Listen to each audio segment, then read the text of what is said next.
Bom dia, boa tarde ou boa noite. Não sei que horas que vocês estão assistindo essa aula. Primeiro gostaria de me apresentar. Meu nome é André Doss. Eu sou estudante de História da graduação em licenciatura da UNB. Estou atualmente no 8º semestre. Estou na UNB já tem um tempinho, né? Também acho que é importante para essa aula colocar que eu sou militante trotskista, faço parte de uma organização trotskista que é o Movimento de Esquerda Socialista, que é uma corrente interna do PSOL. Também no movimento estudantil eu sou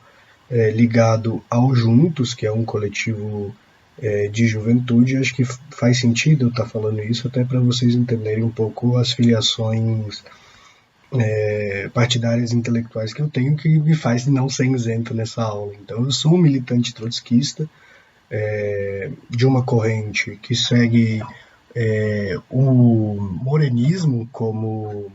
tradição intelectual, que também faz parte da tradição trotskista, faz parte de uma tradição envolvendo várias discussões que aconteceram na Quarta Internacional, e acho que é sempre muito importante eu estar colocando dessa forma para vocês saberem quem é que está dando essa aula, quem é que está expondo para vocês um pouco sobre Trotsky, né? Obviamente que falar sobre Trotsky não é uma tarefa fácil. Primeiro queria agradecer muito ao Daniel pelo convite que me fez para estar gravando essa aula para vocês sobre Trotsky. Não foi fácil planejar uma aula sobre Trotsky, é muita coisa, mas dividi essa aula em 4 partes para trazer aquilo que eu considero que é o essencial de Trotsky, né? A primeira é a importância de estudar não só os textos de Leon Trotsky, mas também conhecer a sua vida. Acho que é importante a gente atualizar o debate de por que ler revolucionários do início do século XX, como Lenin, Trotsky, também outros expoentes da Revolução Russa, como Kamenev, até mesmo mencheviques históricos. É importante a gente ter a leitura deles, então eu vou estar falando um pouquinho disso nessa primeira introdução na aula. Depois eu vou passar por Trotsky e a Revolução Russa, a teoria da Revolução Permanente, abrangendo um pouco o início da vida do Trotsky, o início da vida política do Trotsky, de como ele se envolve no Partido Social Democrata operário da União Soviética, se envolve com os bolcheviques, também tem envolvimento com os mencheviques e também como uma linha independente dentro do partido, então vai envolver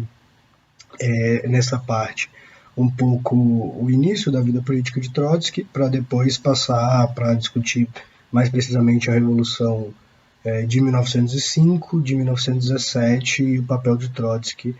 na formação da União Soviética. Depois a gente vai passar para Trotsky e a União Soviética após Lenin, como que foi esse período que é essencial no desenvolvimento de uma série de pensamentos do trotskismo, aí que de fato surge o que a gente hoje chama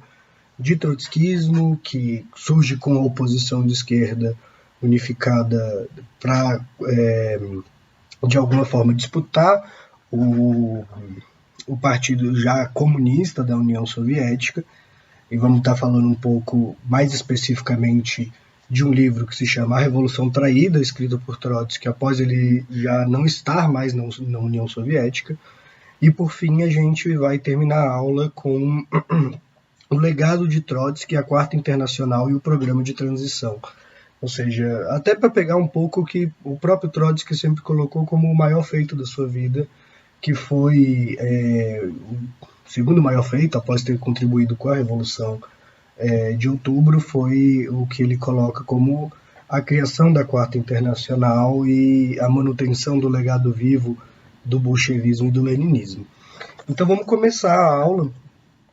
com a questão da importância de se estudar os textos de Trotsky e conhecer a sua vida. Acho que isso entra num debate que é o debate de por que a gente estuda revolucionários de muito tempo atrás, revolucionários do início do século XX, qual que é a importância teórica para o marxismo desses revolucionários, qual que é a importância, inclusive, para estudos históricos, né? Acho que a primeira coisa que é importante a gente colocar é que quando se estudam esses revolucionários, não necessariamente se estuda as suas personalidades, apesar de que isso também é importante, mas se estuda dentro da perspectiva materialista aquilo que esses sujeitos históricos contribuíram frente às mil e uma faces da sua própria existência. Tanto que nesse livro aqui, que é um livro que eu vou estar usando bastante de referência, Minha Vida, do Trotsky, ele coloca que uma autobiografia produzida por ele próprio, não teria a necessidade de ser uma biografia 100%,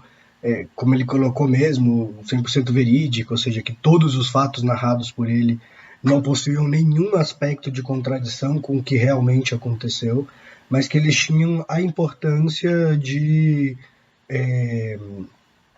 colocar frente à história, frente aos acontecimentos do qual ele participou, aspectos fundamentais da sua existência e como que o revolucionário se insere no seu tempo e consegue se inserir na realidade concreta, como é que se atua um revolucionário. Então hoje existe a importância de estudar os textos de Trotsky, que são textos muito ricos para o marxismo, possuem uma série de bases, de princípios que até hoje são discutidos dentro do marxismo, principalmente algumas questões relacionadas ao que hoje a gente chama de etapismo, ao que hoje a gente chama de campismo, que são todos conceitos que derivam do trotskismo, derivam da tradição teórica que segue vários textos de Trotsky, que buscam discutir até mesmo partes essenciais da epistemologia marxista. Ou seja, será que a gente está falando, quando a gente fala de economia, de sociedade, de política, a gente está falando que Marx, ou até mesmo o pensamento marxista, ou marxiano, como queira se falar, entendia que existia uma série de etapas para a humanidade seguir, como algumas vezes se defende no marxismo mais vulgar, ou será que estamos falando de um desenvolvimento dialético? Daí também deriva a teoria também de Leon Trotsky do desenvolvimento desigual e combinado, ou seja, como é que se entende os processos históricos. Então é muito comum, inclusive, para quem é estudante de história já deve ter escutado isso, de que o marxismo ele é uma teoria filosófica, uma teoria política, que cai no erro da teleologia, ou seja, de alguma forma buscar encontrar um fim para a história, ou seja, encontrar um caminho pelo qual a história vai seguir. E acho que ler Trotsky e ler os textos de Trotsky também nos auxiliam para isso, porque existe uma série de debates no qual Trotsky realiza no curso da Revolução de 1905, que foi derrotada, após o fim do período de Lenin, ou seja, depois que ele é exilado, durante a criação da Quarta Internacional, que todos esses debates, inclusive de forma tangencial, esse debate ele vai acontecer, ele vai aparecer. Bem, mas para além de ler os textos de Trotsky, para entender também um pouco do pensamento marxista, existe a necessidade de conhecer sobre Trotsky, conhecer sobre a tradição trotskista, porque ainda é uma tradição que segue viva nos movimentos atuais. Acho que se engana muito quem acredita que o movimento comunista, o movimento socialista é uma coisa homogênea, é uma coisa que pensa-se igual, articula-se igual e se dá política de forma igual. Muito pelo contrário, na verdade, o movimento comunista, e desde sempre foi assim, essa é a verdade, desde que existe movimento comunista, desde que existe movimento em torno das pautas socialistas, sempre existiu muita disputa de ideias, sempre existiu muita disputa do que fazer, do que se realizar, e com o trotskismo não é diferente. Então, estudar o trotskismo, estudar o que pensam as organizações trotskistas, a tradição teórica de onde surge o trotskismo e qual é o seu papel ao longo da história é fundamental para entender hoje o presente. Então eu, por exemplo, como falei, sou de uma organização que se reivindica trotskista, somos membros da atual Quarta Internacional, que existe e se organiza internacionalmente com vários partidos e várias organizações independentes que também bebem da mesma linha teórica do trotskismo, mas também para entender outras polêmicas, ou seja, por que existe mais de um partido comunista no Brasil, por que existiram e existem mais de um partidos que buscam, inclusive, reivindicar o legado de Lenin, o que é esse legado de Lenin. Então, hoje é uma grande disputa, e acho que vale até falar, é uma grande disputa isso, de quem é que é o legado, a quem pertence o legado de Lenin, a quem pertence a tradição do Partido Bolchevique, e acho que, obviamente, não dá para se discutir nessas formas, porque ninguém é dono de tradição nenhuma, mas é necessário discutir o andamento das concepções de partido, de concepções do marxismo, e que muitas vezes, para os trotskistas, e inclusive para mim, eu defendo que Leon Trotsky, a organização que se seguiu, a oposição de esquerda, a Quarta Internacional e todos os partidos que surgiram a partir dessa intervenção política que Trotsky fez parte, carregaram consigo os princípios elementares do que veio a se chamar leninismo. Então eu estou com um livro aqui que acho que é até importante para essa discussão, que é esse livro que ele é sempre alvo de muita polêmica, que é O que Fazer do Lenin, que aí se discute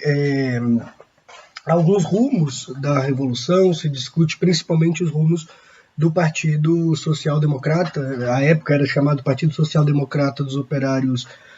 Russos, que se discute, obviamente, qual é o rumo da organização, como é que a organização tem que se dar e principalmente,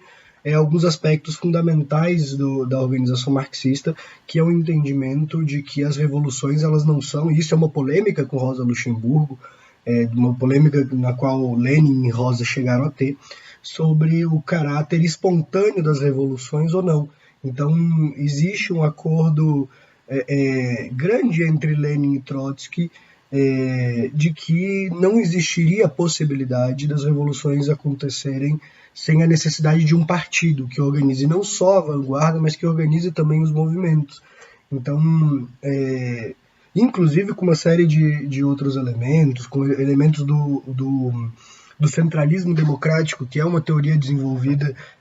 uma teoria organizativa desenvolvida por Lenin, que vai ser seguida por Trotsky. Todas as organizações trotskistas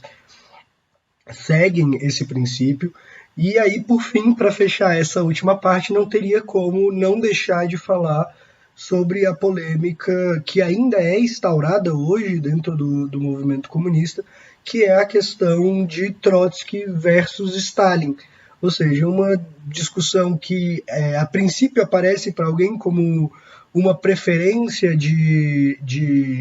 personalidades da Revolução Russa, uma preferência de quem deveria assumir a liderança da União Soviética, ou uma preferência se é Bigode ou se é Cavanhaque, que nada tem a ver, apesar de que é engraçado, hoje vocês percebem que em organizações que seguem princípios mais ligados ao que nós chamamos de stalinismo usam Bigode, e os trotskistas costumam usar Cavanhaque, mas enfim, não que isso tenha a ver. Mas é uma discussão hoje que ainda é latente dentro do movimento comunista e que não diz respeito a essas duas personalidades, ou seja, não diz respeito a quem era mais preparado, quem era mais intelectual, quem era mais bem dotado das necessidades de um revolucionário, mas diz respeito sobre uma disputa que a gente vai entrar mais à frente nessa aula de uma forma mais bem explicada, sobre uma disputa sobre quais são os rumos do socialismo, como se constrói o socialismo, ou seja, o socialismo não é algo, muito menos nas teorias de Marx, nas teorias dos revolucionários que aparecem logo depois, não é algo que surge após a tomada do poder, é algo que deve ser construído e que existem uma série de complexidades teóricas e complexidades materiais, principalmente, que entram nessa disputa. Então, a grande disputa que existe entre Leon Trotsky e Stalin está ligada a uma série de concepções, mais precisamente sobre o socialismo em um só país e o que significa o socialismo em um só país, que foi uma teoria que, a princípio, e isso é importante ser falado, não surgiu de Stalin, é uma teoria que foi criada por Bukharin na época após a morte de Lenin, para a própria disputa dos rumos da União Soviética, e como construir o socialismo. Então existe aí uma disputa entre o socialismo num só país e, de outro lado, o que Leon Trotsky colocava não só na revolução permanente, mas também no princípio de que o socialismo em um só país ele é impossível, dadas as condições da necessidade da internacionalização da revolução. Então existe essa disputa e depois essa disputa ela é mais complexificada. Eu estou absolutamente colocando ela em termos gerais. Eu sei que isso pode ser tirado de contexto, como frequentemente é tirado de contexto, mas então vamos por partes, né? Vamos dividir as coisas aqui para poder fazer mais entendido. Então vamos falar um pouco sobre Trotsky e a Revolução Russa, a teoria da Revolução Permanente. O Trotsky ele começa a sua vida política muito cedo, ele foi um estudante, então ele começa a sua vida política com 17 anos, chega a ser preso, inclusive nesse livro que eu mostrei para vocês há pouco da minha vida, ele coloca como a vida de um revolucionário russo é uma vida entre a prisão, o exílio e a revolução, e que a vida dele seguiu dessa forma várias vezes. Ele foi preso mais de uma vez durante a época czarista na Rússia, e foi essencial em vários processos durante a Revolução. Para começar, vamos falar então sobre 1903 e 1904. Eu apresentei esse livro aqui porque ele vai ser muito importante na trajetória do que a gente vai discutir. Esse livro é O que Fazer, de Lenin, e ele traça um debate que vai ficar mais latente no Partido Social Democrata Russo sobre literalmente o que está escrito no livro, O que Fazer. Como seguir e como construir um partido com bases socialistas num país com várias contradições, mas com duas contradições principais. A primeira contradição é o regime autocrático. Então, quando a gente está falando de Rússia e estamos falando de revolução, isso é um pouco o que Lenin traz, estamos falando de um país que prende revolucionários, que prende não só revolucionários, mas prende qualquer tipo de dissidência política do regime. E também estamos falando de um país onde o capitalismo não é tão bem desenvolvido, ou seja, as forças produtivas na Rússia não estão no seu auge. Na verdade, elas estão... a Rússia ainda tinha 90% da sua população de camponeses, ainda tinha uma série de contradições, mas com uma classe operária cada vez mais forte, né? Então esse livro ele vai estar tratando sobre esse período, e ele é importante para a trajetória do Trotsky, porque esse livro de Lenin ele é uma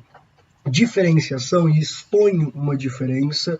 que cada vez mais crescia no seio do Partido Social Democrata, que posteriormente vai dar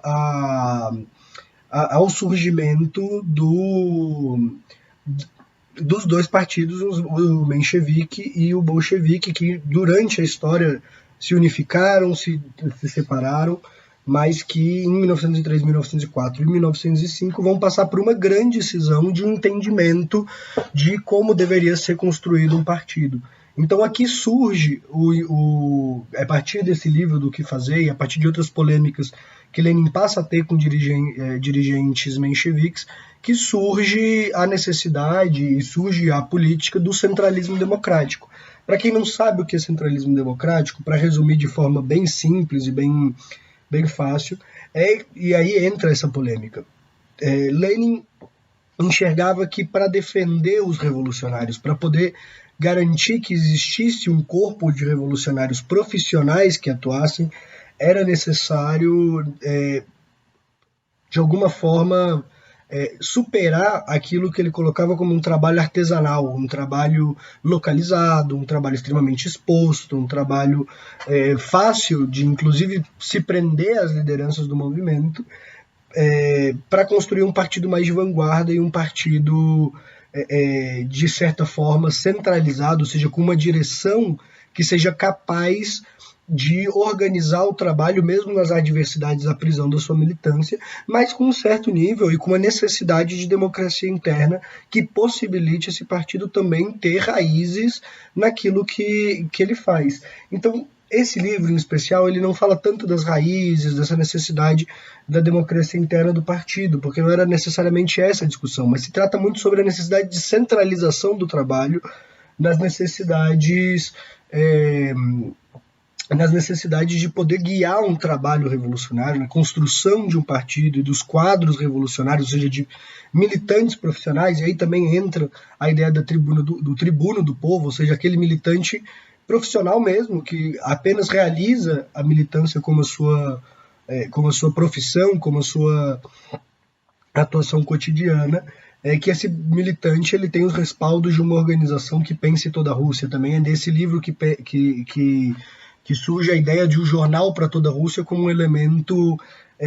organizador do trabalho nacionalizado, que não fosse tão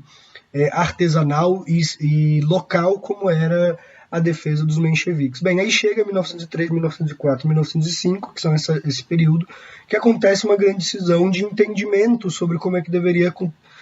ser guiada a construção do Partido Social Democrata. De um lado, os bolcheviques, que significa maioria em russo, defendem esse caráter de um partido com mais centralidade, ou seja, com uma centralização de uma direção, um partido centralista democrático, e um partido que, de certa forma, tivesse limitada a entrada de novos militantes para evitar, de alguma forma, espionagem, evitar prisões. De outro lado, tinha os mencheviques, que aí já defendiam uma outra posição, uma posição mais aberta de um partido mais democrático na concepção deles, que pudessem ter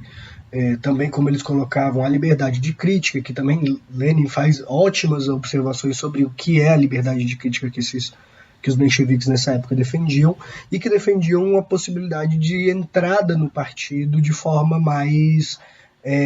fácil. Eu estou colocando toda essa polêmica porque Trotsky se insere nessa polêmica de uma forma independente. Então é muito comum, inclusive, a gente escutar da trajetória política de Trotsky, de que a partir de 1905, na cisão do partido, Trotsky se torna um menchevique, o que na verdade é falso. Trotsky não se torna um menchevique em 1905, Trotsky apresenta uma outra posição no Congresso que é favorável à necessidade de centralização política do partido, é favorável às concepções de centralismo democrático, mas é contra a restrição da filiação no partido. Ele acredita que é necessário a maior filiação, uma possibilidade de maior captação para o partido, que não tivesse tantas amarras como estava sendo proposto por Lenin. Bem, até como curiosidade, ganham os bolcheviques no partido, se tornam maioria contra os mencheviques, que se tornam minoria, apenas porque grande parte dos mencheviques abandona o Congresso, e aí acaba que essa maioria, que na verdade era uma minoria dentro do partido, se torna uma maioria, e a partir daí tem uma cisão. Bem, isso é 1903, 1904, e aí a gente chega em 1905, né, que é esse ensaio geral, como depois é conhecido, que é a Revolução de 1905, o Domingo Sangrento, que acho que todo mundo chegou a estudar um pouco sobre isso na escola, o que foi o Domingo Sangrento, o que foi a Revolução de 1905. E ela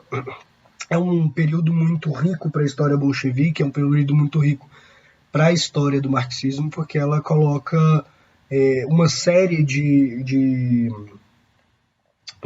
problemas teóricos para os militantes da época e vai gerar uma série de documentos muito interessantes. Então, para 1905, acho que é importante a gente colocar algumas coisas. A primeira é que, na época, Trotsky vai ter uma função extremamente importante de organização dessa insurreição. É em 1905 que começam a aparecer o que posteriormente ficou conhecido como soviets. Então, como em 1905 começa a ter uma série de revoltas, uma série de articulações populares, os soviets eles surgem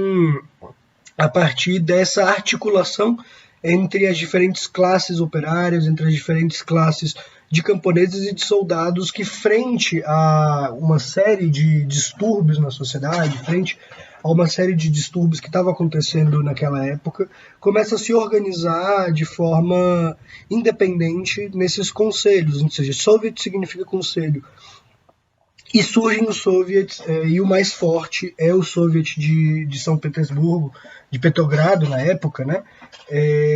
Que vai ser presidido por Trotsky, que tem uma função essencial na época para a criação do Soviet, ou seja, ele faz essa articulação entre os comitês de fábrica de diferentes trabalhadores para a construção desse Soviet, e em 1905 ele é o presidente do Soviet de Petrogrado, que vai ter uma função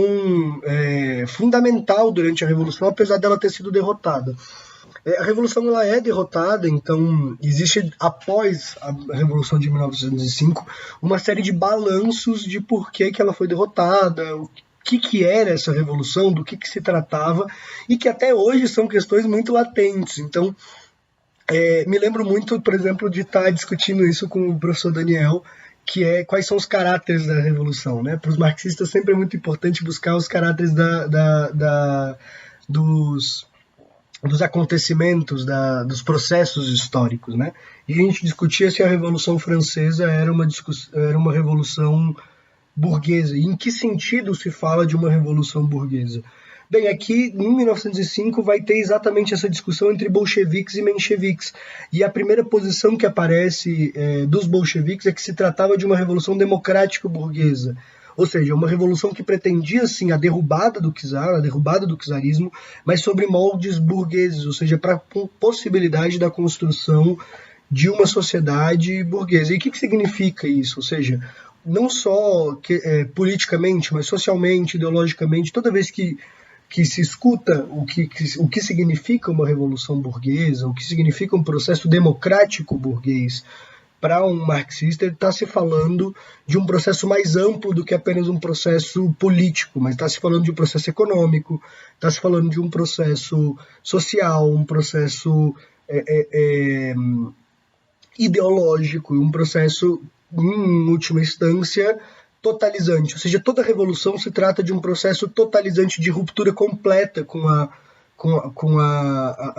o que vem anteriormente, exatamente nessa pegada da dialética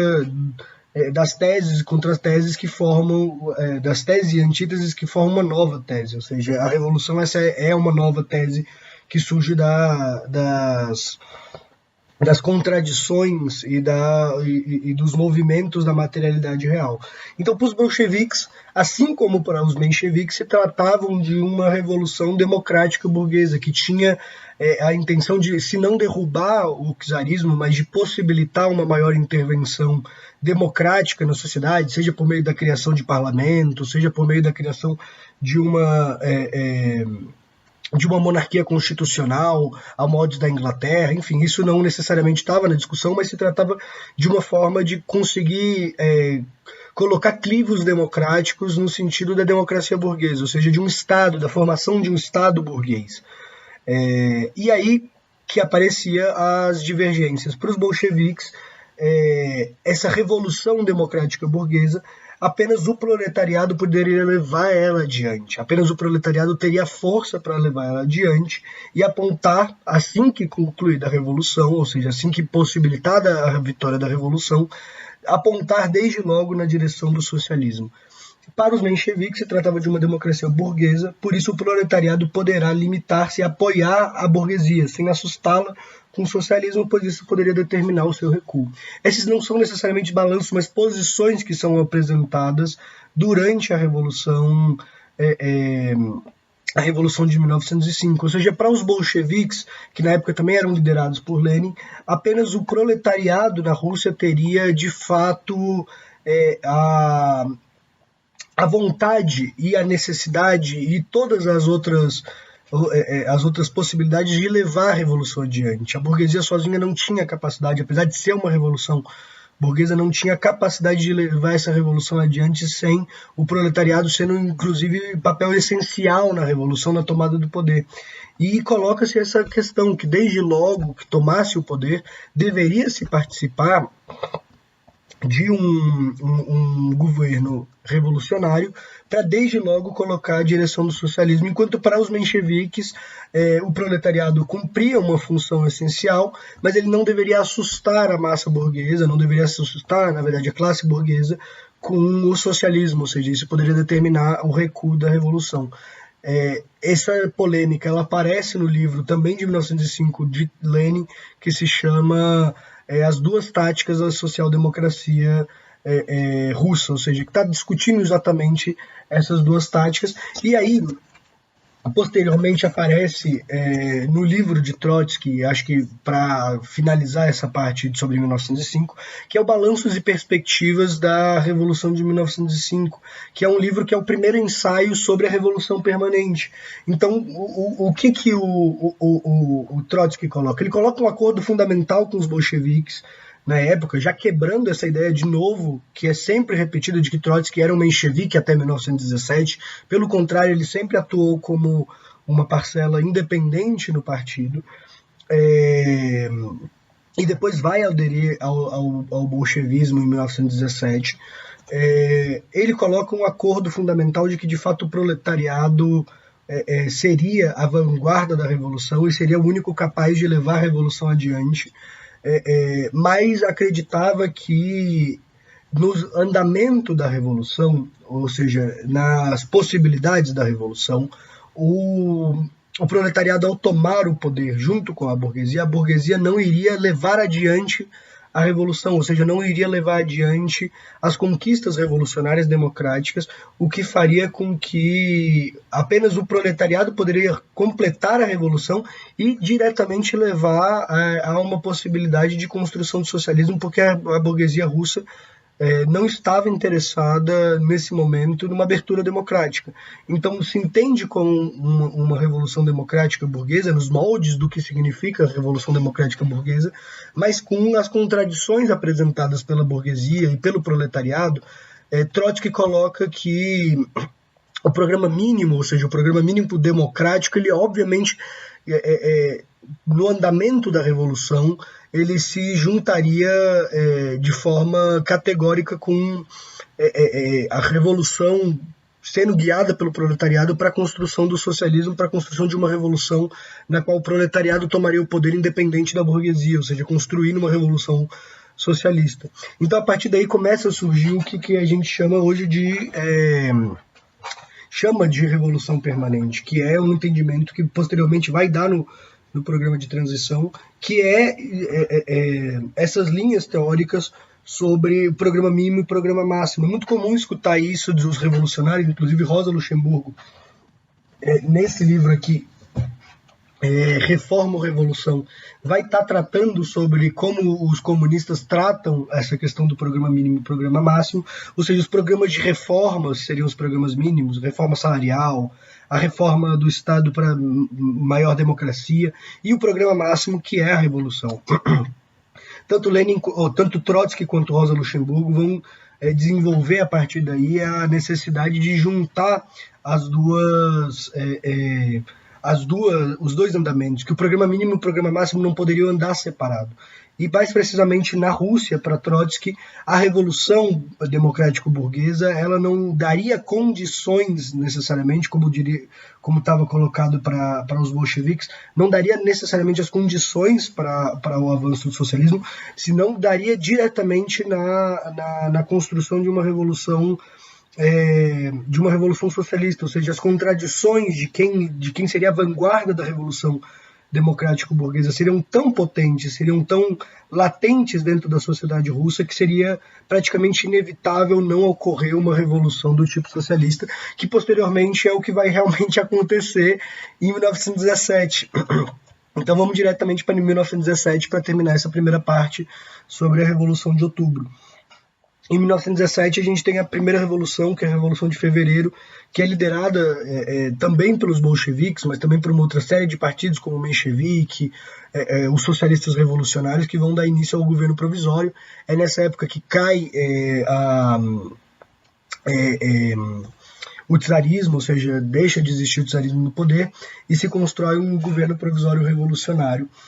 nessa época. E também é nessa época que Lenin vai desenvolver as teses de Abril. Eu tenho um livro também aqui das teses de Abril, junto com o Manifesto Comunista, inclusive fazendo super propaganda da Boitempo. As traduções da Boitempo são muito boas, acho que para quem quiser se aprofundar, vale muito a pena. Infelizmente a Boitempo não tem muitos livros do Trotsky publicados, então os que eu tenho aqui são da editora Sunderman, que são a editora do PSTU, que também é uma editora muito boa, tem livros muito bons do Trotsky traduzidos, que eu recomendo, mas tem todos em domínio público, no Marxist. Mas enfim, fechando esse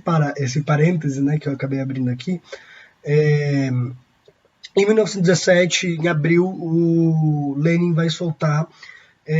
essas teses, que são as teses de Abril. Ou seja, uma polêmica interna, inclusive dentro dos bolcheviques, sobre qual deveria ser o andamento após a Revolução de Fevereiro, qual deveria ser o andamento posterior à tomada do poder e essa nova situação que se abria na Rússia e que se parece muito dessa forma com as posições que foram colocadas por Trotsky em balanços de perspectiva. Então os dois formam, de certa forma, uma aliança tática e formam uma aliança teórica sobre as concepções de que após a Revolução democrática que aconteceu, ou seja, de fato, e esse é o entendimento que se constrói, que a Revolução de Fevereiro foi uma revolução democrática burguesa, existia um tal nível de contradição, ou seja, a Rússia não saiu da guerra, a Rússia não rompeu com seus laços de dominação extremamente fortes com a burguesia e também com os latifundiários, que também era uma força essencial dentro da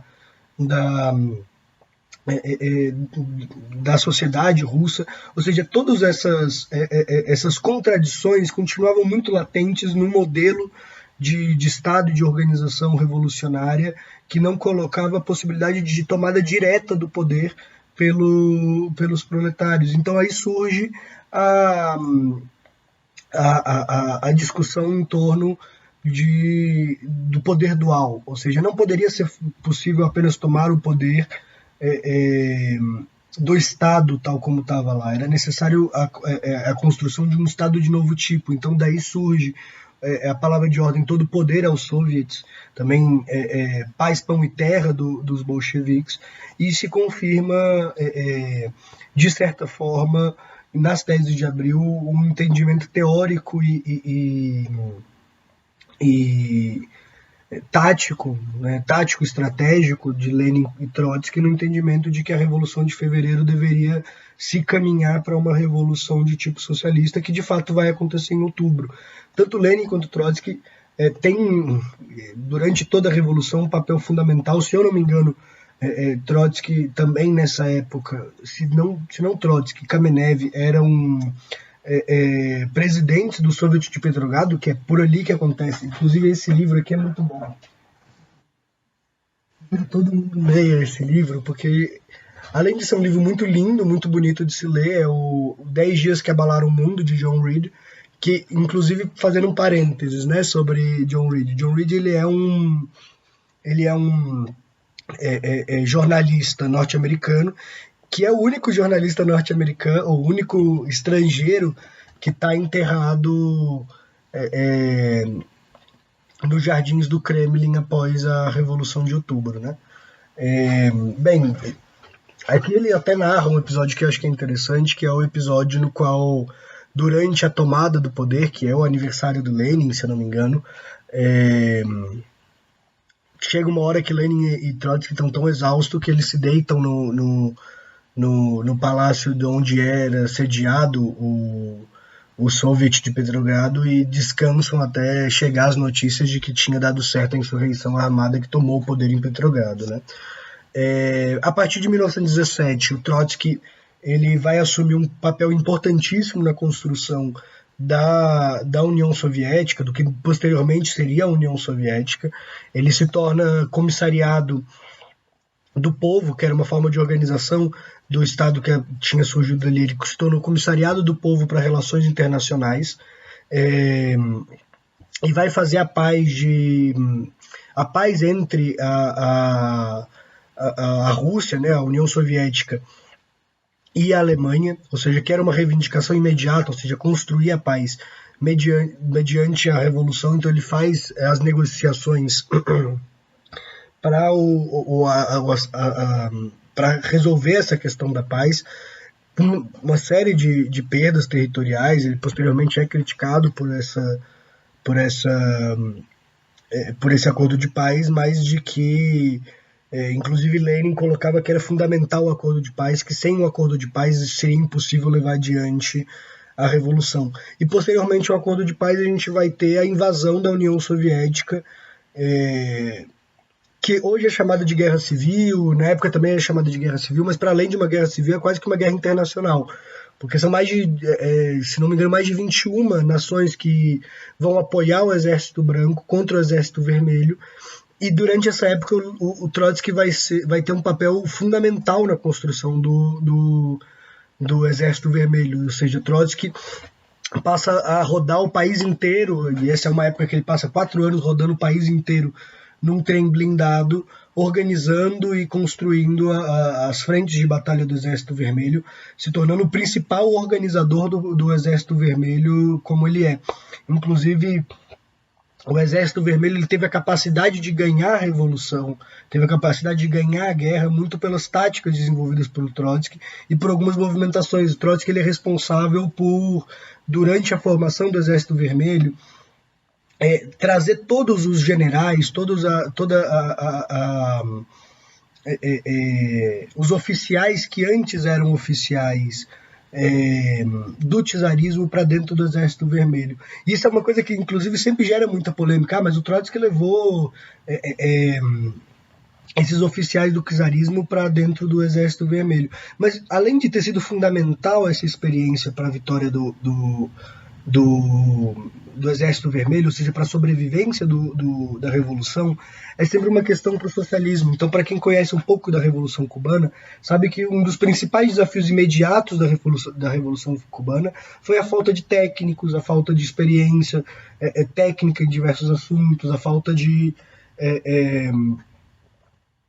conhecimento mesmo, técnico-científico para o desenvolvimento daquilo que tinha acabado de ser apropriado, que era justamente as forças produtivas. E para o Exército Vermelho era a mesma coisa, ou seja, se tinha um exército de quase 5 milhões de pessoas com uma falta de possibilidade de liderança. Obviamente que não se tratava de um exército burguês organizado como de sempre, eram eleitos também as lideranças do exército, enfim, era um exército de um outro tipo, não era necessariamente um exército como a gente está acostumado hoje, que depois vai mudar na época de Stalin. O Exército Vermelho ele perde seu caráter mais democrático, né? Então essa é um pouco a primeira parte sobre Trotsky e a Revolução. E aí a gente vai falar um pouco sobre Trotsky e a União Soviética após Lenin. Então, após a morte de Lenin, que começam a surgir as principais polêmicas que vão dar origem ao que hoje é o trotskismo, ao que hoje é a outra face, que seria o marxismo-leninismo, que nós chamamos de stalinismo, né, que tenta se mascarar como marxismo-leninismo, mas que de leninismo tem muito pouco, que é as polêmicas em torno sobre como deveriam caminhar a União Soviética. Então, passa-se nessa época a ter uma discussão principalmente muito grande em relação à nova política econômica, a NEP, que tinha sido proposta por Lenin como uma solução para problemas econômicos do pós-guerra, e posteriormente a problemas do campo, ou seja, a Revolução Russa ela tinha triunfado também pela aliança camponesa e operária. E isso foi uma questão fundamental na época sobre qual era, então, os andamentos que a Revolução tinha que dar, para além da reforma agrária, mas como, inclusive, lidar com uma classe social que não necessariamente era proletária, mas que também não necessariamente era burguesa, ou seja, tinha um pequeno pedaço de terra, tinha algumas vezes um pedaço de terra maior, que estava inserido no mercado agrícola, ou seja, como lidar com todas essas contradições da terra e principalmente lidar com uma economia que agora era uma economia centralizada, uma economia planificada. Então, surge ali uma série de polêmicas em torno desta questão agrária, que são as polêmicas que posteriormente vão dar espaço para a divisão interna no partido. E aí vale um parênteses, novamente com um caráter de polêmica com o stalinismo. O stalinismo sempre colocou que a diferença dos partidos sociais-democratas, dos partidos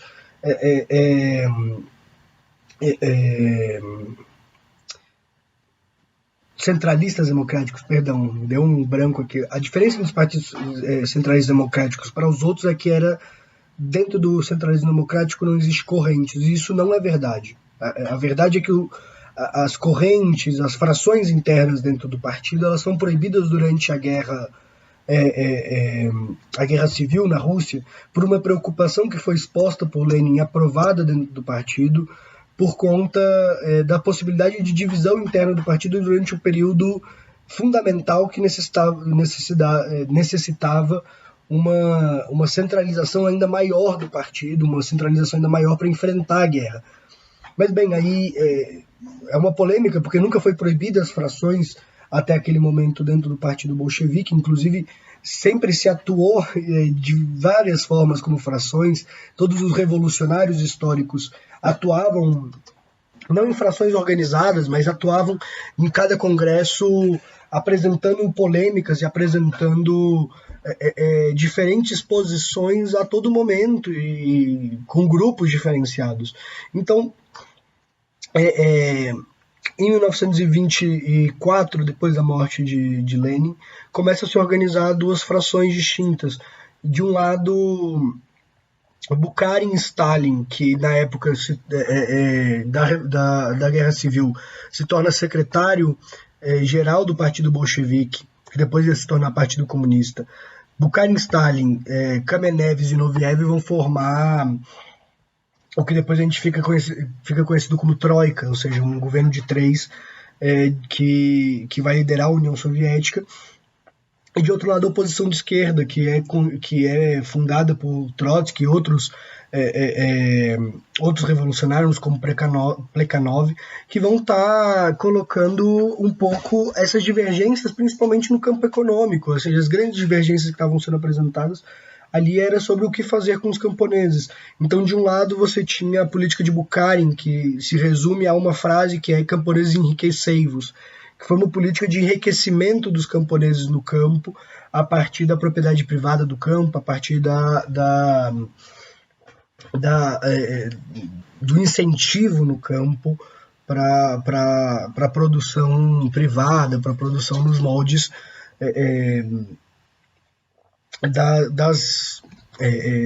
do campo mesmo, né? E de outro lado você tinha a posição da oposição de esquerda, que era uma taxação gradual, não tão grande do campo, para o desenvolvimento industrial. Se colocava que sem o desenvolvimento industrial não se poderia ter o desenvolvimento de máquinas e desenvolvimento técnico para o aprimoramento do campo e a possibilidade posteriormente de fazer a coletivização. Então, a coletivização ela sempre foi um aspecto fundamental na política. Ou seja, e aí a gente já caminhando, né, para apresentar o que é esse livro que é a Revolução Traída. Então, os primeiros capítulos da Revolução Traída, a grande maioria da parte do que está escrito na Revolução Traída é justamente sobre essa disputa econômica, de como existe um programa econômico que começa a se esfarelar frente às necessidades atuais. E aí, a partir dessa época, o Trotsky perde a discussão do partido. Em 1917, 1927, 10 anos após a Revolução, ele é expulso da União Soviética, ele começa a peregrinar, ele vai primeiro para a Ásia Central, ainda em domínio soviético, para depois ser extraditado para... Extraditado não, né? Depois ser enviado para a Turquia, onde ele fica um tempo em Príncipe. Depois ele vai para Constantinopla, é expulso da Turquia por conta de suas posições. Vai para a França, onde ele encontra por um tempo parte da sua família, principalmente Liev Sedov, que é o seu filho, se eu não me engano se pronuncia assim. Depois ele é expulso da França, vai para a Noruega, acho que é Noruega, se eu não me engano, também posso estar confundindo, mas é um desses países ali do norte da Europa. É expulso e depois termina sua vida no México. E durante essa época ele começa a desenvolver o que vai ser colocado nesse livro, que é a teoria da Revolução Traída, ou seja, o que é e para onde vai a União Soviética. Ou seja, o que aconteceu com a União Soviética, o que possibilitou a União Soviética se tornar o que era e por que a União Soviética estava passando pelos problemas que estava passando na época, principalmente de perseguição política, atrasos técnicos, atrasos econômicos e outros aspectos. E acho que é fundamental. Ele vai analisar que a tomada pelo poder de Stalin não se trata, e aí é sempre muito importante colocar isso, para os trotskistas falar de Stalin, falar da figura de Stalin não é falar sobre um homem, não é falar sobre uma figura mítica, uma figura genial que conseguiu impor sobre sua vontade, sobre sua lei e sobre seu punho de ferro a ditadura que impôs. Não, pelo contrário, para entender o que foi Stalin, para entender o que foi o que a gente chama de stalinismo, precisa se entender, na verdade, e aí sobre os marcos do trotskismo, o que foi a burocratização do Estado soviético. Então, o Trotsky vai demonstrar depois, posteriormente, como que, a partir da figura do secretariado-geral, Stalin começa a organizar nas fileiras do Partido Comunista a possibilidade desses burocratas, ou seja, dos burocratas internos do Estado soviético, tomarem cada vez mais o partido. E o que era essa burocracia? Ou seja, como existia uma carestia muito grande dentro da União Soviética, como existia uma carestia, inclusive, de produção, de distribuição muito grande, a burocracia ela toma uma importância principalmente na decisão de distribuição material das coisas, de distribuição e aprimoramento material da sociedade. Ou seja, quanto de pão vai ser distribuído, quanto de roupa vai ser distribuído, tudo isso gera um poder muito grande, que essa burocracia começa a tomar cada vez mais a partir da figura de Stalin, que começa a liderar essa burocracia que tem outros interesses que são diferentes do interesse do Estado proletário. Ou seja, cada vez mais essa burocracia ela vai estar assumindo e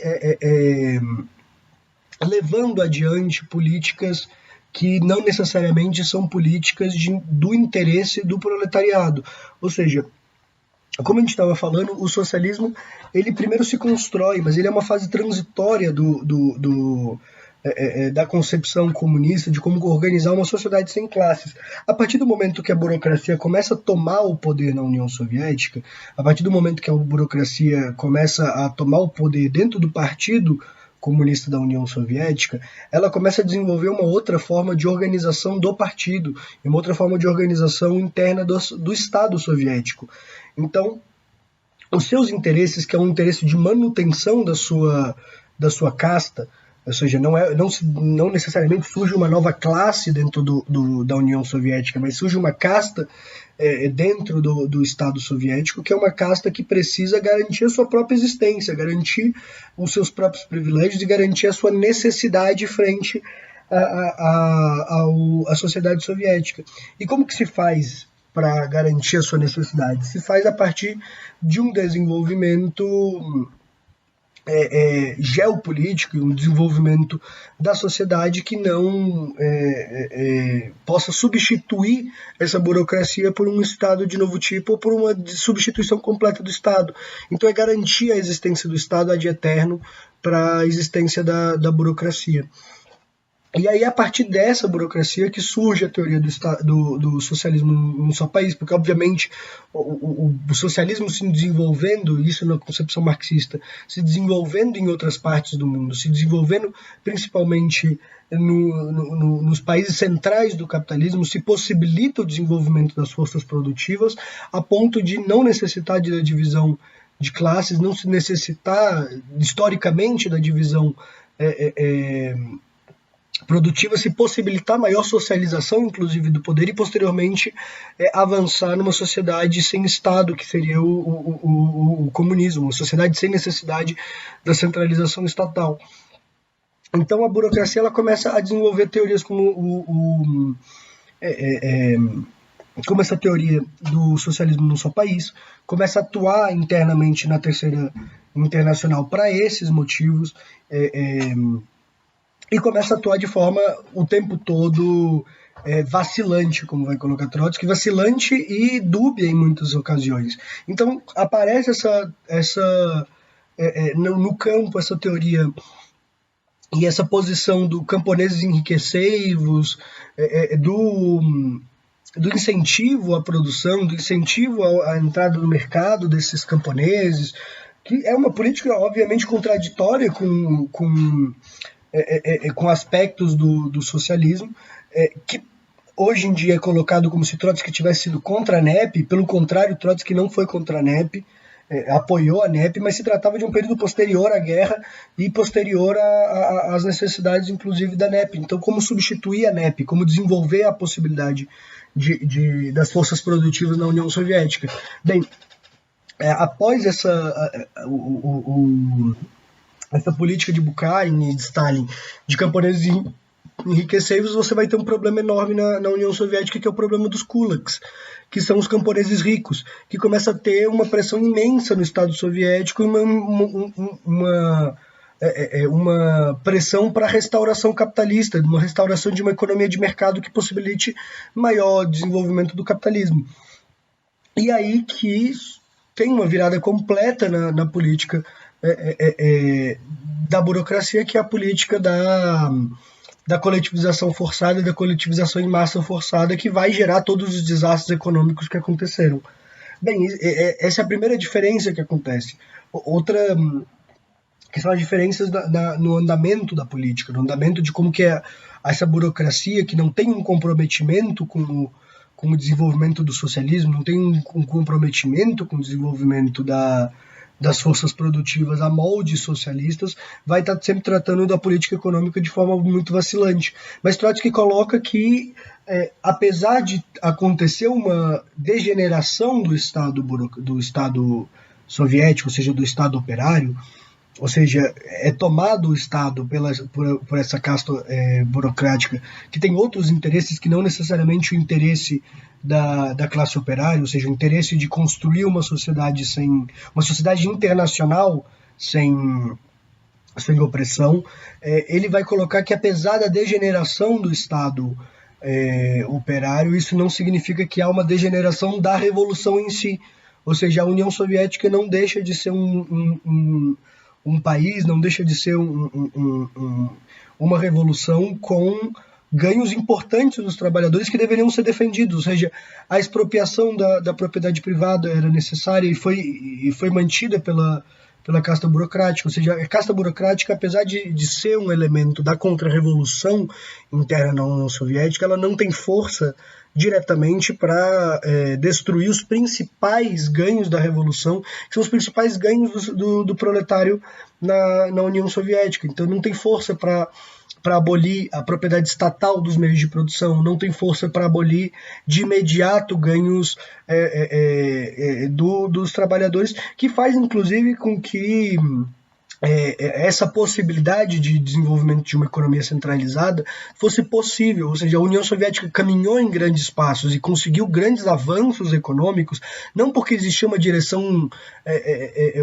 genial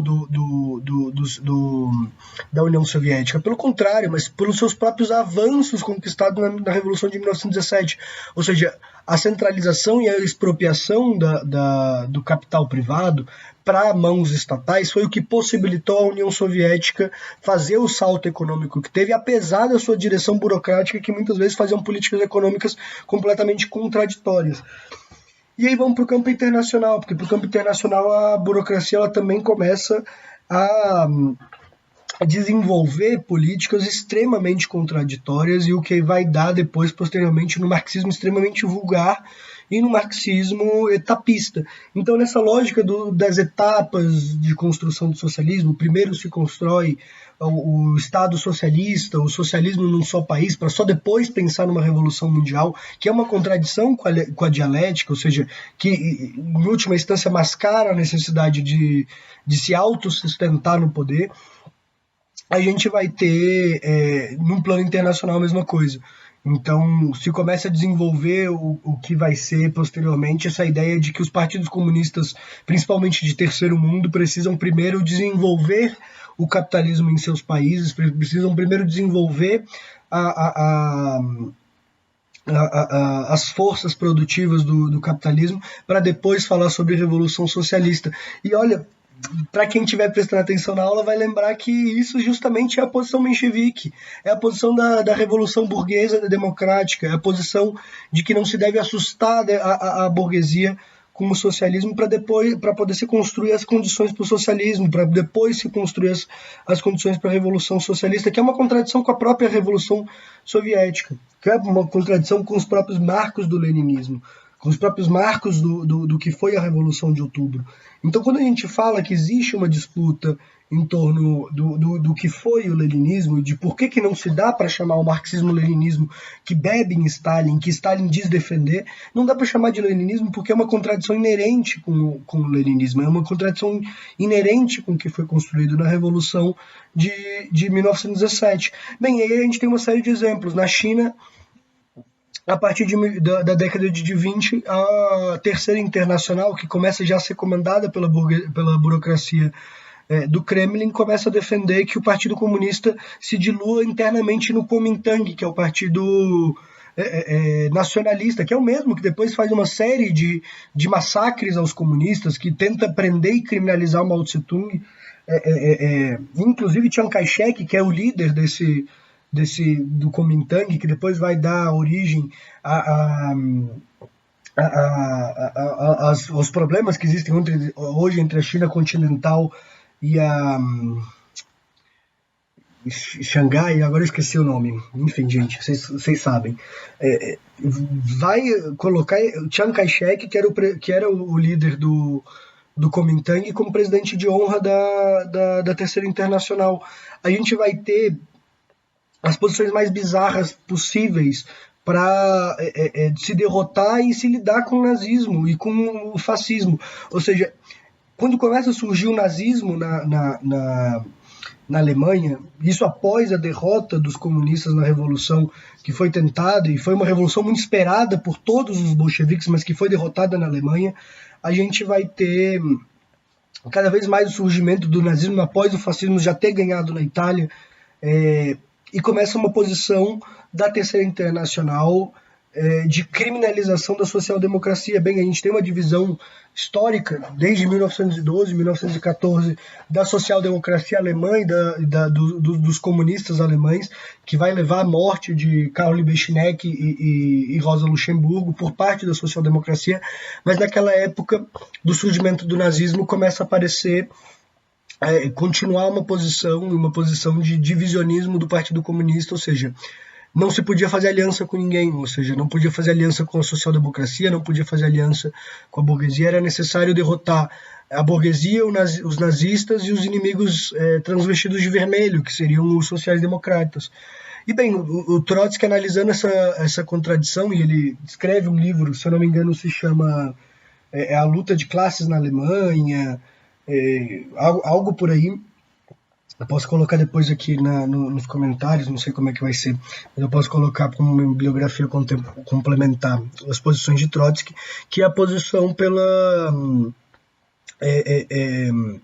pela unidade operária, pelas frentes operárias. Ou seja, frente ao avanço do fascismo, frente ao avanço do nazismo e o recrudescimento das lutas e das possibilidades de avanço do operariado, era necessário analisar as situações e se construir frentes capazes de derrotar o simulacro que simbolizava o fascismo e o nazismo. E na Alemanha você tinha que o Partido Comunista e a social-democracia, ou seja, o Partido Social-Democrata Alemão, possuíam-se juntos a possibilidade de derrotar o nazismo socialmente. Tinha a possibilidade de, em aliança tática, ou seja, não estratégica. Isso sempre é uma questão para os comunistas, ou seja, o que é tático, o que é estratégico. A tática serve à estratégia e a estratégia é maior do que a tática. Uma concepção militar que desce para as análises políticas dos comunistas. Então a defesa da frente operária era uma defesa pela aliança tática, para a derrota do nazismo, dos comunistas com os sociais-democratas. Mas aí a União Soviética, a partir da Terceira Internacional, depois desenvolve uma nova tática, que é a tática das frentes amplas, que aí juntam-se tudo quanto é possível, principalmente a burguesia, sem entender que o crescimento do nazismo, sem entender que o crescimento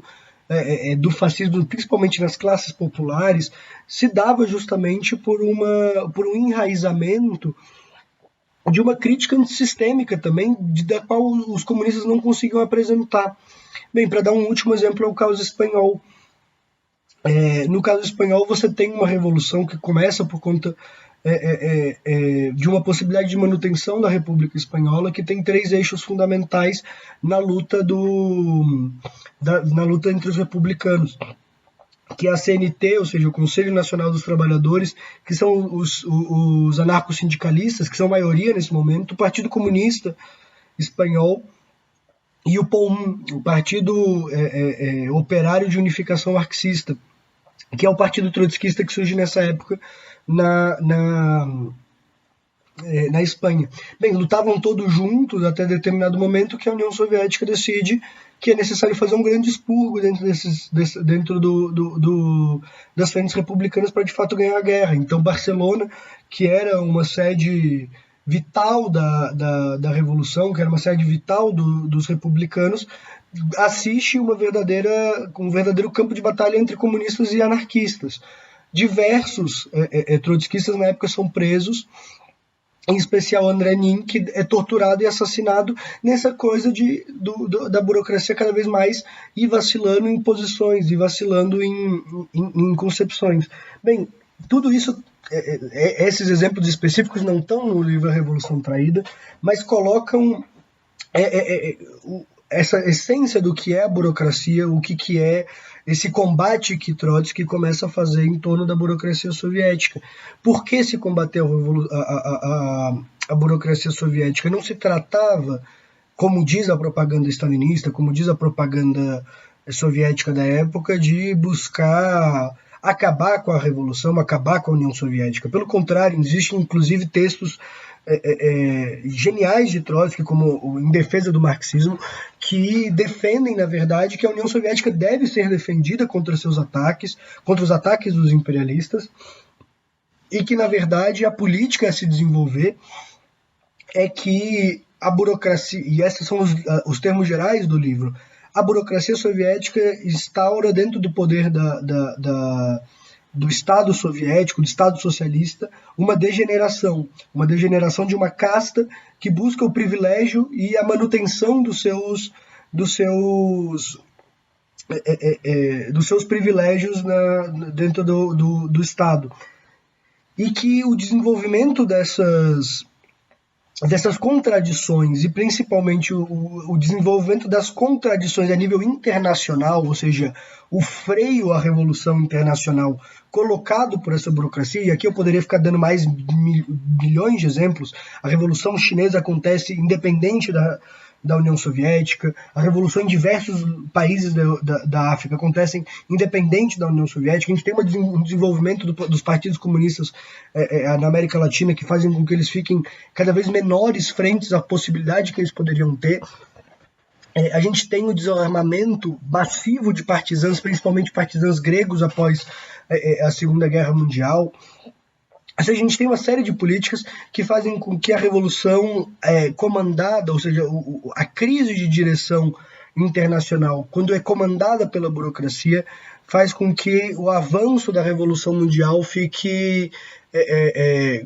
comprometido. Ou seja, a Revolução Mundial ela não acontece, ela tem a possibilidade de não acontecer. E para o desenvolvimento histórico do socialismo, para o desenvolvimento histórico das forças socialistas, a não Revolução Mundial significa o fracasso da Revolução, porque o capitalismo é mundial e não há como conviver junto com o capitalismo dentro da concepção marxista entre socialismo e capitalismo. Então, Trotsky analisa que existem dois andamentos possíveis. Esse é o prognóstico que Trotsky dá para a União Soviética. Ou se defende a Revolução Soviética,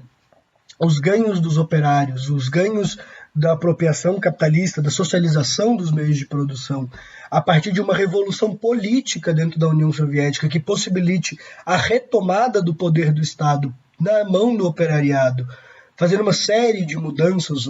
dentro do aparelho estatal público que garanta que a burocracia tenha menos acesso a privilégios, ou seja, garantindo que o salário da burocracia, por exemplo, seja o mesmo salário médio dos trabalhadores gerais, ou, posteriormente, a burocracia vai levar à restauração capitalista na União Soviética, que é o que de fato aconteceu. A tradição stalinista sempre tenta colocar como se a partir de Khrushchev tivesse acontecido uma grande mudança na União Soviética e a partir daí começou a traição, mas a verdade é que desde Stalin, Khrushchev, todos os líderes que vieram eram líderes que estavam de maneira ou de outra extremamente entranhados com a burocracia e buscando exatamente as mesmas castas, ou seja,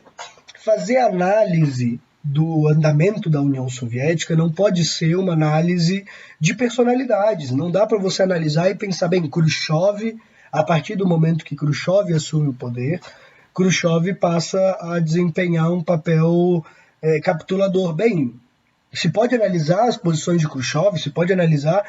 as influências de Khrushchev, mas um homem não é capaz de mudar os andamentos da sociedade, assim como Stalin não muda os andamentos. Stalin é uma personificação e o exemplo máximo de uma mudança social que acontece na Revolução Soviética, que só se explica pela carestia da Revolução, só se explica pelo desastre econômico advindo depois da Guerra Civil, só se explica após a derrota da Revolução na Alemanha e da Revolução Mundial após a Revolução de Outubro. Ou seja, o surgimento da figura de Stalin e o surgimento do combate que Trotsky tem ao Stalin e todas as suas políticas não se dá por conta de uma posição individual da qual Stalin possuía, mas se dá pelo surgimento de uma burocracia, e esse é a grande defesa que Trotsky faz nesse livro e que vai fazer em outros livros. Bem, aí para caminhar para a finalização da nossa aula, que já está ficando com 1h11 agora, falar do legado de Trotsky. Trotsky vai fazer essa defesa durante toda a sua vida após o exílio da União Soviética. Passa a buscar organizar a oposição de esquerda exilada na União Soviética. A verdade é que a oposição de esquerda é completamente dizimada nos processos de Moscou, e acho que é importante a gente fazer esse parêntese. Os processos de Moscou foram processos que começaram em 37 e vão se arrastar até 38, 40, tem sua finalização com o assassinato de Trotsky em 1940, que conseguem assassinar 90% do Comitê Central da União Soviética no período revolucionário, ou seja, todos aqueles que eram a direção do Partido Bolchevique durante a União Soviética ou foram exilados e colocados em cargos subalternos, como é o caso, por exemplo, de Alexandre Kollontai, ou foram assassinados. Vale um livro muito importante que é de um historiador italiano, que se chama, italiano ou francês, agora eu não vou lembrar, que se chama Pierre Bourdieu, que escreve Comunistas contra Stalin, que coloca essa história de como, a partir da morte de Kirov, que foi um caso na União Soviética, você tem uma série de perseguições políticas que vão levar ao assassinato de Kamenev, de Zinoviev, de Bukharin, e de outras figuras essenciais que a todo momento aparecem nesse livro, ou seja, dos 10 dias, de todo o processo da Revolução que vão acontecer, são assassinados, e depois você começa a ter a criação do que é a ideologia antitrotskista que vai guiar os assassinatos políticos e a perseguição trotskista em massa. Então, inclusive nesse livro que eu recomendo para vocês, no prefácio o prefácio que é feito pela União Soviética, e é uma coisa que até hoje se escuta, é de que existiu um campo oportunista entre Zinoviev, Kamenev, Trotsky e Bukharin, que buscaram destruir a revolução, minar a revolução e se aliar com o imperialismo e posteriormente com o nazismo. É tão contraditório esse argumento que ele é repetido até hoje, ou seja, até hoje se repete por aqueles que se dizem marxistas-leninistas, de que Kamenev, Zinoviev, Bukharin e Trotsky formavam uma coalizão pela destruição da União Soviética. Ele é tão absurdo que, em primeiro momento, quando se começa as discussões após a morte de Lenin, como eu mesmo falei, dessas 4 figuras, Zinoviev, Kamenev e Bukharin estavam com Stalin, na formação do que seria a maioria no Congresso, que vai dar a vitória à Troika, né? Zinoviev, Kamenev e Stalin, sendo Zinoviev o presidente, né? Acreditando que seria presidente, posteriormente percebendo que Stalin que possuía o poder real a partir da Secretaria-Geral. É só posteriormente que Zinoviev e Kamenev vão se juntar à oposição de esquerda. E claro, posteriormente, e durante toda essa época, Bukharin segue junto a Stalin, sendo o principal teórico da linha econômica do partido, sendo considerado, inclusive, na época, como o principal teórico do partido, desenvolvendo a teoria do socialismo em seu país, desenvolvendo a linha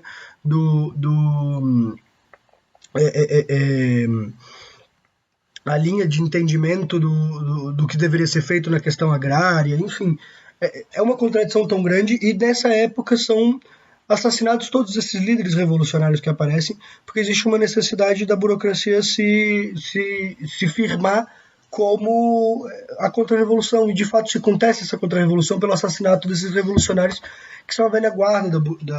dos bolcheviques. Bem, Trotsky, durante toda a época de exílio, busca organizar e busca, de certa forma, também denunciar tudo isso que acontecia, denunciar esses fatos, sempre fazendo a defesa contra, inclusive,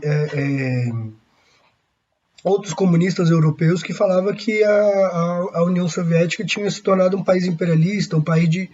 capitalismo estatal. Bem, Trotsky sempre fez a defesa contrária, sempre falou que, na verdade, a União Soviética não poderia ser analisada dessa forma. A União Soviética continuava sendo um Estado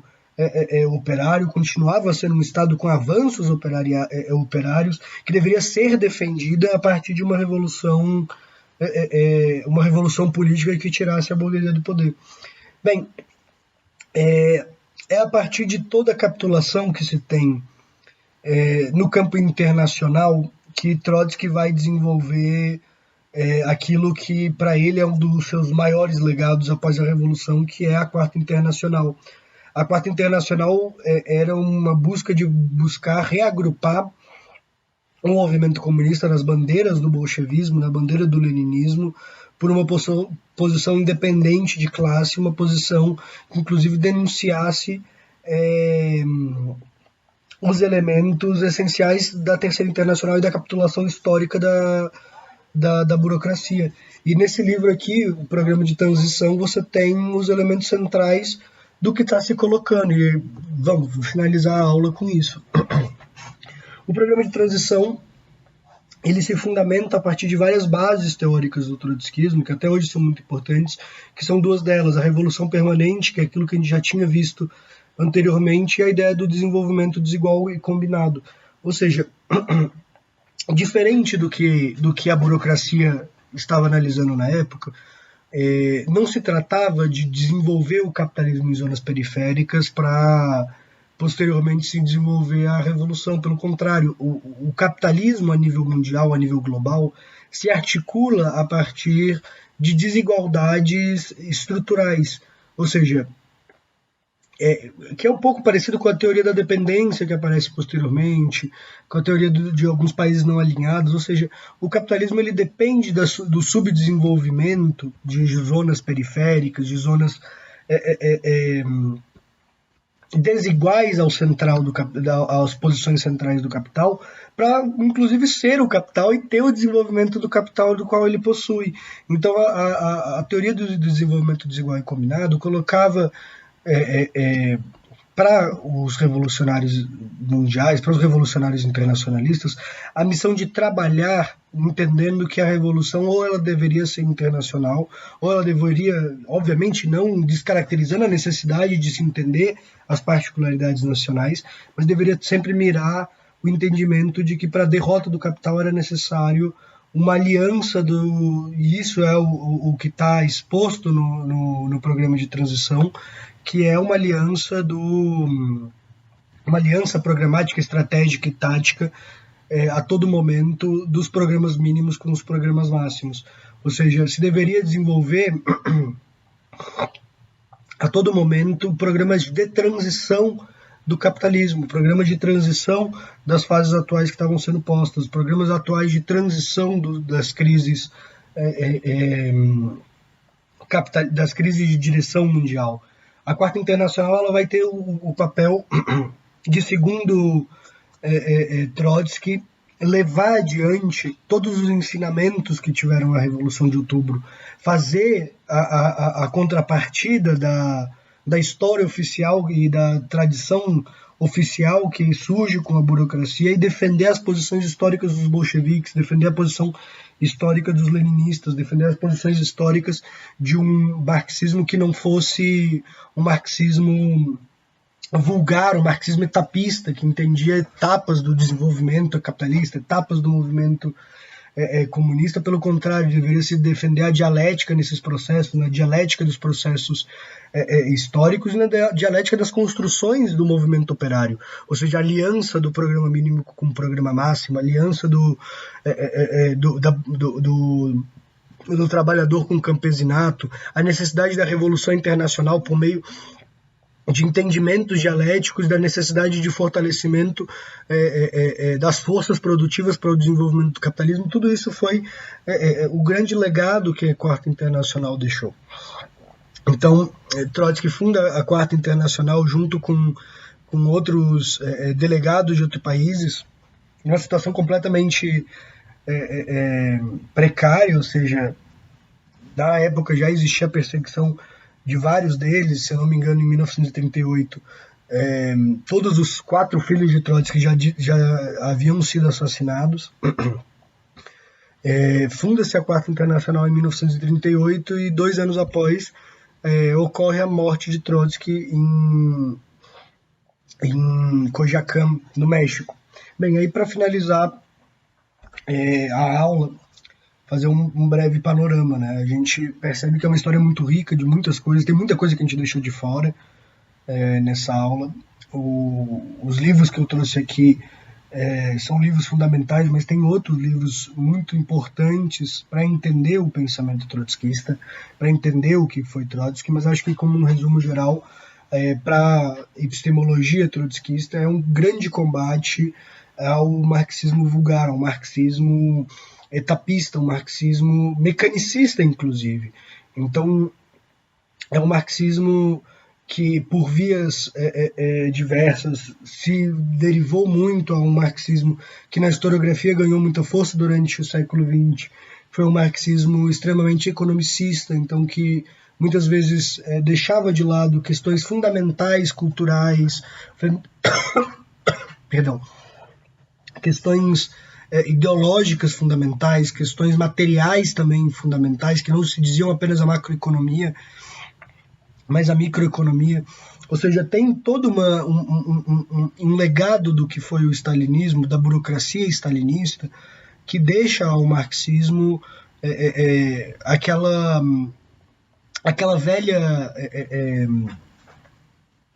velha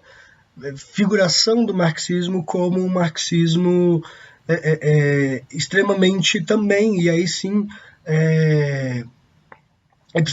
epistemologicamente falando, teleológico, ou seja, analisar a partir do desenvolvimento econômico, e somente do desenvolvimento econômico, o andamento das questões políticas, como se fosse uma questão determinante única, ou seja, a economia como uma questão determinante única, sendo que o velhinho que está aqui ia se revirar no túmulo, né? Enfim, isso pode ser verificado em várias coisas, tanto na volta da proibição do aborto na União Soviética, da volta da criminalização das pessoas LGBTs na União Soviética. Na época não se tinha essa palavra, mas enfim, é a criminalização da homossexualidade, uma série de contravanços que aconteceram na União Soviética. Então o grande legado de Trotsky foi manter viva e seguir adiante a possibilidade de ter um marxismo que entendia as complexidades das posições, buscava compreender e articular as complexidades dialéticas a partir de um clivo que nunca abandonava a centralidade da economia, mas também ligada à centralidade de outros aspectos da totalidade da sociedade, ou seja, da complexidade política, da complexidade ideológica, da complexidade cultural, de todas as outras complexidades que a burocracia não buscou entender e construiu um marxismo vulgar que até hoje tem muito adentramento no movimento comunista. Não à toa a gente tem posições extremamente bizarras que aparecem a todo momento apenas por se ter uma leitura econômica que não se leva a aspectos políticos. Então, acho que Trotsky traz esse legado consigo. Posteriormente, o que aconteceu com a Quarta Internacional aí já é outra história, mas bem, essa é a aula sobre Trotsky. Fica a dica de leitura dos livros que eu apresentei. O último livro que eu queria indicar de leitura já não é um livro tão ligado cientificamente, mas eu tenho essa versão em espanhol, mas eu tenho também a versão da Boitempo, que é O Homem que Amava os Cachorros, que é um livro lindíssimo, é um romance do Leandro Padura, com fontes históricas. Ele faz uma análise histórica, busca fazer uma pesquisa histórica para escrever esse livro, mas é um livro que trata sobre a vida de Trotsky após o exílio e sobre o assassinato do Trotsky no México por Ramon Mercader, que vale muito a pena ser lido, que acho que inclusive coloca muito dos temas das polêmicas que eu trouxe aqui, traz adiante muitas das polêmicas que eu trouxe aqui, que acho que vale muito a pena a leitura. Bem, tanto esse quanto a minha vida são calhamaços, são bem grandes, mas eu recomendo muito a leitura deles, assim como a leitura de documentos atuais. Tem muitos documentos atuais sobre o que é o trotskismo, sobre o que se trata o trotskismo. O trotskismo também não é um movimento homogêneo, também não é uma linha de pensamento única que se desenvolveu ao longo do tempo de forma linear, assim como qualquer tipo de pensamento. Vale a pena ler e criticar também Trotsky. Ser trotskista não é passar pano para Trotsky, não é achar que ele só acertou na vida, não é achar que ele que ele era um deus na Terra. Pelo contrário, tem muitas críticas que são necessárias de ser feitas a Trotsky, que Lenin fez à época, que outras figuras importantes fizeram à época,